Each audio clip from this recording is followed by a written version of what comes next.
Hey, NRL fantasy around the grounds. We're going to be talking about round 22. And it was a week where you either loved it and you had some massive scores, or you copped it like I did with a bunch of injuries, some low scores, and a big drop in the rankings. So I'm here to celebrate with you or console you, depending on where you're sitting on that scale.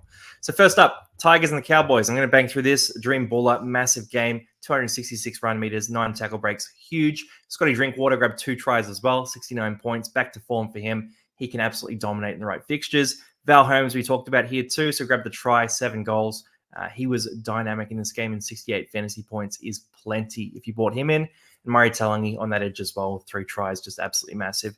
Samuel Afani, I want to talk about quickly here, 2 tries to get to 61 points. I'm not completely convinced. If you take the tries out, you end up with a score in the 30s, which, I'm not going to be starting him in my 17 every week, but at the same time, at a pinch, he has that attacking upside to be a guy who can be, putting up meaningful numbers.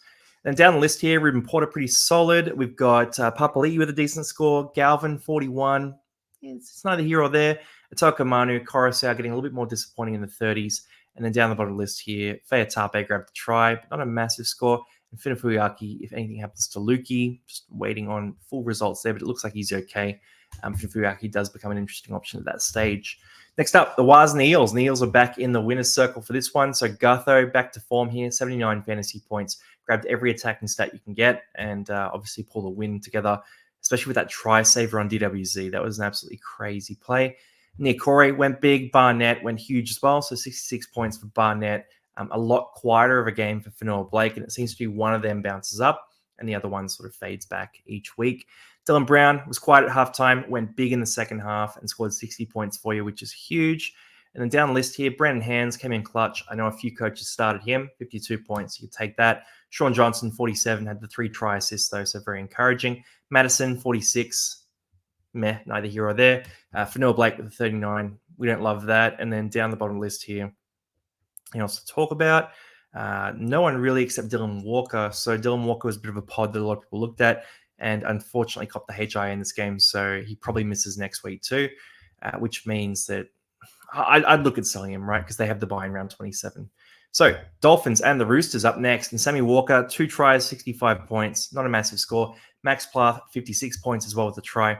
Again, these 2 scores are pretty good on the surface, but when you factor in those tries and the fact that those tries involved line breaks, all that sort of thing too, they're just not massive scores. So you hope for a bit more from Plath, from the defensive plays. But at hooker, the base isn't fantastic for him, and he's relying on some of those big attacking plays to pop the score off.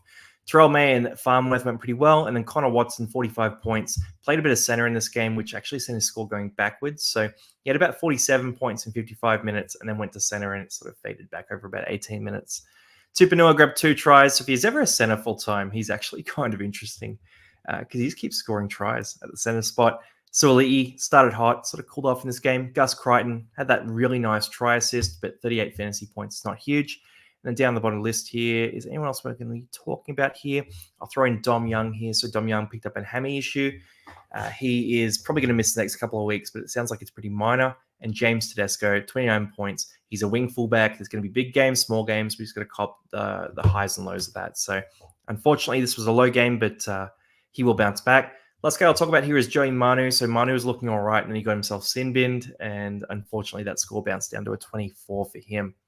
All right, we'll keep on rolling through here. So game on, Titans and the Broncos. And this Queensland Derby didn't disappoint. So a lot of people were talking about the Broncos coming in and racking up a score, talking about Reece Walsh and all that sort of thing too.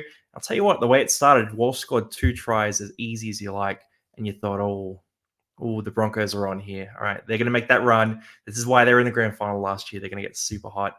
And then they copped an injury to Payne Haas in this game. So he got injured in 10 minutes in, which sort of threw the game out completely in my mind.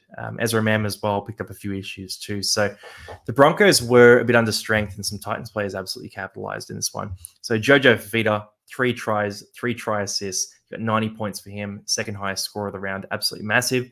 Kanokini, 73 points, grabbed another 2 tries. He just keeps on scoring fantasy points. This guy does not know how to stop, and there is no way he's going to get dropped, right? He cannot get dropped.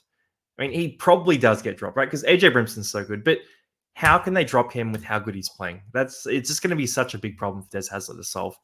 Bo Firma grabbed a try late in this one, 69 points, absolutely massive. Paddy Carrigan, he played 80 minutes in this game. So no Payne Haas means Carrigan plays a bigger role. And if Haas is out for the year, then Carrigan should be pretty solid for the run home. Then Philip Sami, big game day for Feeder, 52. We're hoping for more. Reece Walsh, 2 tries very early, jumped up to a big score, and then sort of faded in the second half. So 52 points is all right, but you're hoping for a bit more there. Pia Kura, 37 points. That's a bit of a whopper there. He could go up in cash. If you still got him, keep making cash for you.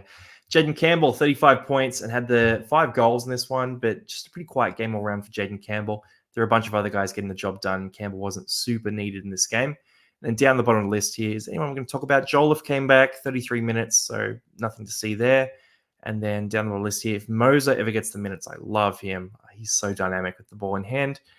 Other than that, no one really going to talk about down the bottom of the list. So let's keep rolling through to the next game.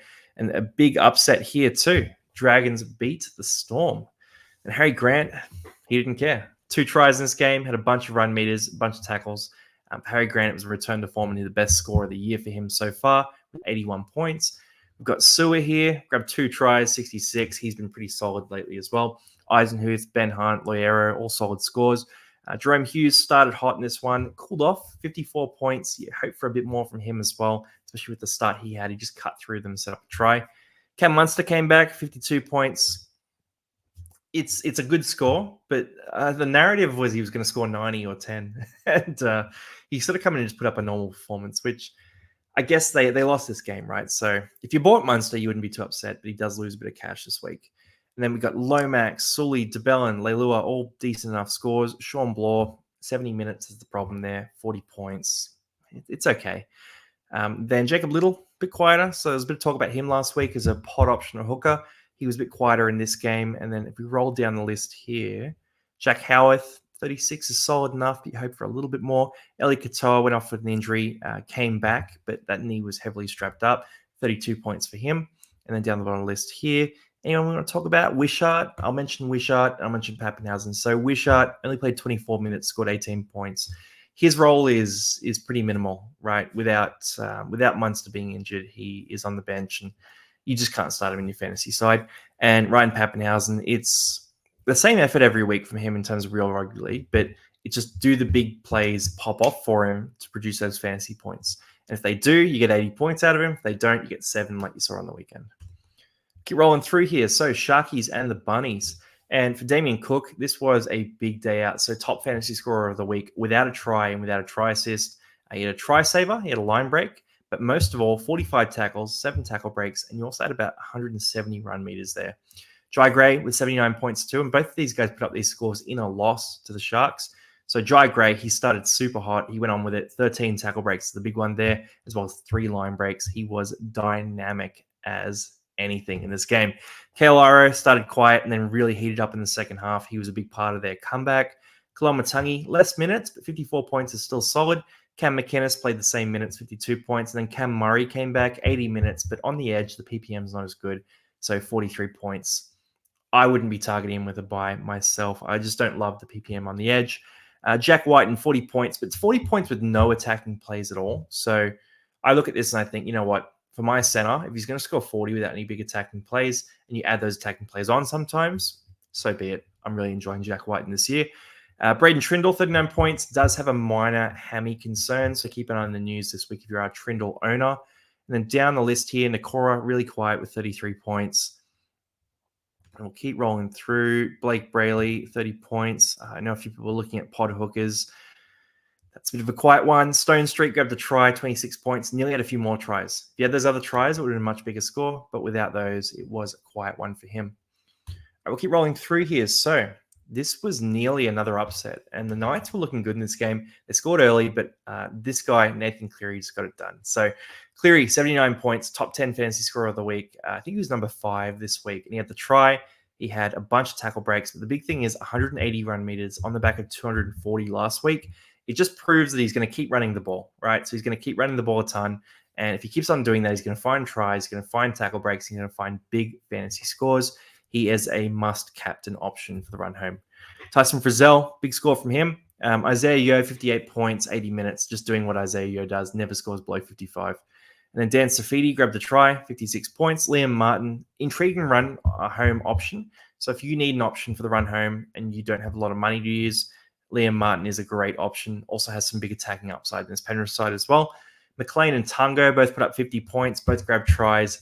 They're just benefiting from this sort of Penrith glow, right? So we've been talking about them, particularly Tungo, as someone who's going to bounce back. This could be the start of the bounce back for Isaac Tungo in particular. Brian To'o, 45 points without big attacking plays, really, right? So you had the line break and the try assist, but no tries. So if you add tries on for To'o, that score pops right up. Greg Marzu, 44 points in the loss. You'll take that 100%. It's all base stats. And then Yongi, 43 points, really solid debut. Not going to get heaps of games in the spot, though, so just keep that in mind. And then going down the list here, is there anything else we want to talk about here? Lucas playing at center, hopefully for Lucas and as he goes back to the back row. Kellen Ponga had 30 points in this one. It was basically a base stat performance from Kellen Ponga as well. So you need those big attacking plays for him, which I think they're going to come as soon as next week. So I'm happy to have Kellen Ponga in my roster. Kai Pearce-Paul, 80 minutes, 23 points. It's probably time to sell if you haven't already. And same with Scott Sorensen. So only played 51 minutes in this one. Got to keep an eye on the updates later. I hadn't seen anything in terms of injuries, but I'm a bit concerned about that. I might need to look at selling him instead. All right, keep rolling through here. Doggies and the Raiders, and the Dogs just cannot be stopped right now. They are a team that's looking like going to a grand final this year, which I know I'm overreacting a little bit, but I'm just excited, right? They're a team who was on the bottom last year, and they've really sort of worked their way back up. They've rebuilt their club, rebuilt their roster, they've rebuilt the coaching stuff. They've done everything from scratch, and they're just killing it. So if you're a Doggies fan, congrats to you. You're loving life. All right, let's go through this. So Tarpanay, big game from him, 76 points. He has those big pop games, and he absolutely dominated in this one. Starling played 80 minutes, 63 points. He is one of the best hookers in fantasy right now. Matty Burton had a big game as well. Smithies too. Let's see, Kickout, Preston, Papali'i, Whitehead, Karaz with a 45. So 45 with no attacking stats for Karaz, basically. Just a lot of offloads, pretty much. So if you're a Karaz owner, again, you'll take that happily, right? Because that's 45 with no attacking stats. You add a try on, he goes to 70 points. So you can live with that. Fogarty, 44 points. Bit disappointing here. You're hoping for a little bit more from him. But look, the 44, if that's his base, you can cop that because he has some big upside games as well. KO Weeks with a 43. He's looking pretty solid as a wing fullback option, but just hasn't had those big explosion games to justify the position yet. So he needs to have one of those 70, 80-point games if he's going to produce these sort of 30, 40-point games instead. For me, I'm keeping him as a depth option. That's my play with KO Weeks. I like the talent. Don't love the scoring profile, but you know what? Trades are at a premium, so you got to stick with what you got. Down the list here, Reed Marnie, 37 points. He's gone really quiet lately, and that's 42 tackles, 37 points. The tackle count is down. The attacking stats are also down. And unfortunately, he's not looking like a top-tier hooker for the run home. And then down the list here, Hudson Young, 34 points, 80 minutes. So a bit more of a crash back to earth there. And the bottom here, let's see, Tomoko grabbed a try, but only 28 points. I was sort of thinking he might bounce back on the run home, but he just hasn't. And then Hosking, 14 points, 27 minutes. So hopefully no one got Hosking in this bench role. But tell you what, I'm looking at him, I'm thinking, all right, that price is going to get cheaper and cheaper and cheaper for next year. Hopefully he gets to start next year, and then we can grab him at that time. Awesome. So that is us done and dusted for this week. So recap done and dusted. Hopefully it was a good week for you. Get prepping for next week. And all the Ponga owners, if you're upset about his score this week, I've just jumped ahead. He's got Tigers next week. Scotty Drinkwater scored 70 against them this week.